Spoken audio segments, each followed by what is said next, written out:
Hello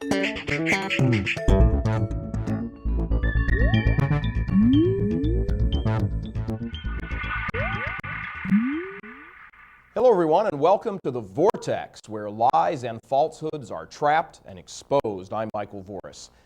Did you all get a chance to see the second coming in Denver last week? The Messiah has graced us with his presence and deigned to accept his party's nomination for President of the United States. Now, I don't know about you, but President seems a bit of a step down from Messiah, but hey, if the Messiah wants to slum it for a while with us gun-toting, God-fearing, bitter small-town mortals, I'm down with that. Apart from his wonder-filled speech, delivered perfectly with the cadence, voice inflections, and body language of a preacher leading his congregation to the promised land, you have to wonder, a football stadium? It seemed a wholly inappropriate venue for the Messiah, but perhaps Mount Sinai was already booked. Then it occurred to me, all the reports from the left-wing, abortion-loving, gay marriage support, and Democratic Party kiss-up media notwithstanding, Obama is no Messiah. He and his whole national party leadership are frauds from top to bottom. But while they have no hearts, they do have brains, surprisingly, and they also have memories, however selective. You see, they remember popping champagne early in the afternoon on Election Day 2004 when every exit poll showed John Kerry in a cakewalk over Bush, only to have the Texas hit come roaring back out of nowhere at the 11th hour and ruin the party. How could this happen? They cried through their champagne and caviar hangovers. John Kerry would have to cancel a windsurfing vacation.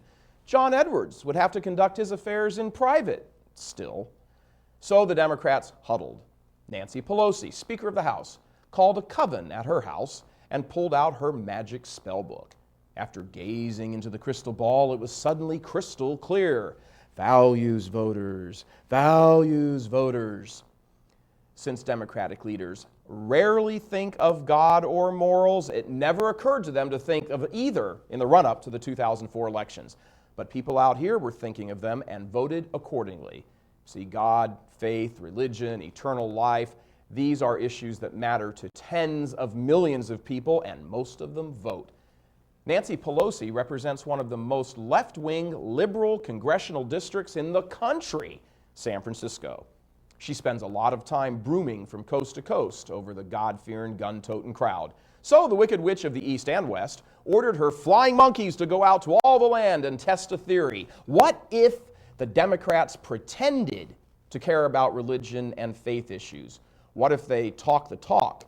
What if they started saying things like God and my faith in their speeches? What if they did a whole Estee Lauder makeover and pretended to connect with these values voters? Would that work? Would they? Could they fool enough people all of the time to tip the scales in their favor? So they started. First, Hillary Clinton appeared in front of a pro-abortion group and started talking about respecting pro-lifers. The pro-abortion audience started scratching their heads.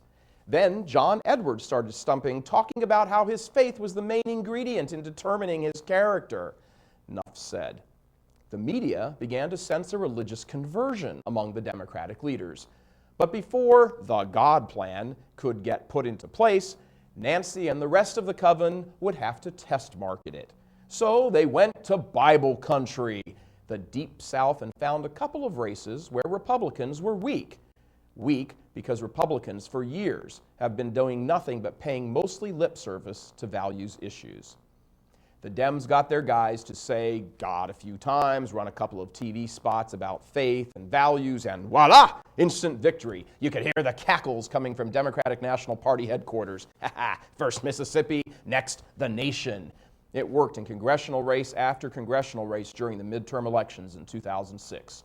With Congress firmly in their grasp, they stirred the cauldron, threw in some Eye of Newt Gingrich, and concocted a potion for the White House.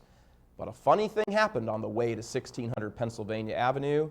Having opened the Pandora's box of religion, the thorny issue of butchering babies came flying out. Suddenly, the Democrats remembered why they've kept their mouths shut for 30 years about religion. It's abortion, stupid. It's hard to hold a Bible in one hand and an abortion scalpel in the other. So they had to scramble, and today they're in misdirection mode. Call it the Great Faith Fake-Out. Pretend to care about God and deflect, deflect, deflect, about abortion. Say you don't like them either. Say you want to reduce their number. Now, wait for a minute.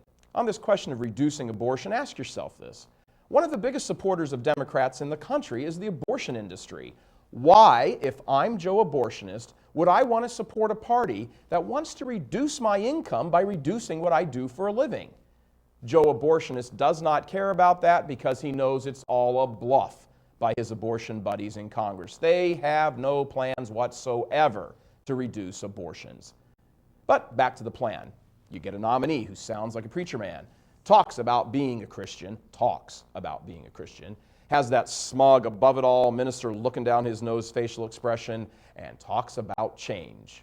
See, that's why they needed the NFL stadium for his speech. Not to make room for Obama's ego, but to make room for the lies about religion. And make no mistake, they are colossal-sized lies because they're about God.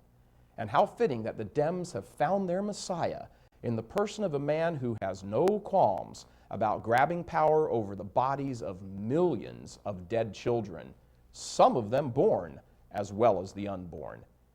Democratic leaders, some of them Catholics, are modern-day King Herods, who, fittingly enough, used religion as well in his quest to keep hold of his power, and when the real Messiah was an infant, no less.